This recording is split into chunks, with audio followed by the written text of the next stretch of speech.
আমি যদি তোমাকে এখন জিজ্ঞাসা করি এই মুহূর্তে দাঁড়িয়ে সবচেয়ে অবহেলিত ব্যাচ কোনটি, বা কোন ব্যাচের কথা বর্তমানে চারপাশে কেউই তেমনভাবে বলছে না, সবাই একটু ঝটপট বলো তো ব্যাচটার নাম কি?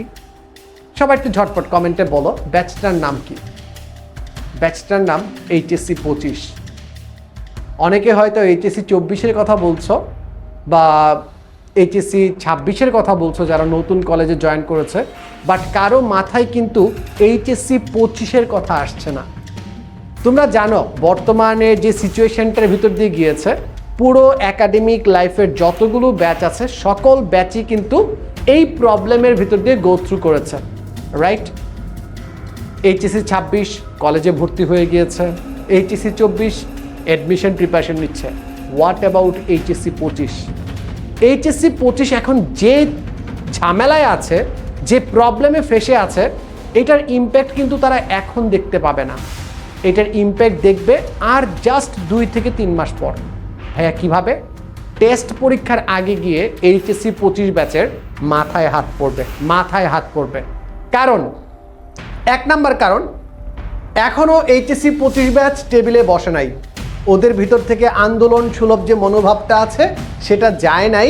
ওরা এখনো প্রপারলি পড়ার টেবিলে বসতে পারে নাই, কারণ এখন না আছে পরীক্ষার চাপ, না আছে পড়ার চাপ। আর আমরা তো পড়া না পাইলেই খুশি, না পড়ার বিষয়গুলো যখন থাকে তখনই খুশি থাকি, চাপ না থাকলে তো আমরা পড়ি না।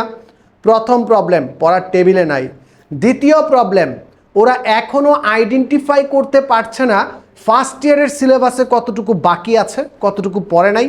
সেকেন্ড ইয়ারে তার অবস্থা কি, এই অবস্থা দাঁড়াইয়া তার সেকেন্ড ইয়ারের সিলেবাস কতটুকু শেষ হয়েছে সেটা সে জানে না। থার্ড নাম্বার, তার সামনে পড়ালেখার বিশাল এক চাপ পড়ে আসছে।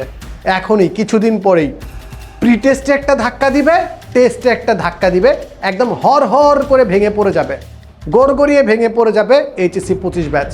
সো ভাইয়া এই অবস্থায় দাঁড়ায়া এখনই সাবধান। একটা সাদা কাগজ নাও, সাদা কাগজের ভিতর প্রথমেই সেট করো তোমার সিলেবাসে কতটুকু বাকি আছে, এইচএসসি ফার্স্ট ইয়ারের সিলেবাসে কতটুকু বাকি আছে, এইচএসসি সেকেন্ড ইয়ার যে আছে সেইখানে কতটুকু বাকি আছে। এখন বসে তুমি এটার আইডেন্টিফাই করো। যদি এখন তুমি আইডেন্টিফাই করতে না পারো তাহলে ভাইয়া সামনে তোমার জন্য দুর্দিন অপেক্ষা করছে। আর এই দুর্দিনে তুমি কিন্তু ভাইয়া প্রচুর প্রবলেম ফেস করতে যাচ্ছ, প্রচুর। এখন ফার্স্ট থিং ফার্স্ট, তোমার গ্যাপ অ্যানালাইসিস করতে হবে, কতটুকু পড়া হয়েছে, কতটুকু পড়া বাকি। 2 নাম্বার, বাকি পড়াগুলো রিকভার করার জন্য তোমাকে ডেইলি আলাদা একটা স্লট, 1.5 থেকে 2 ঘন্টার একটা স্লট রাখা লাগবে। 3 নাম্বার, সেকেন্ড ইয়ারের যে পড়াশোনা আছে, যার কাছেই পড়ছো, যেখানেই পড়ছো, কলেজের সাথে তাল মিলিয়ে তোমাকে ঠিক রাখতে হবে।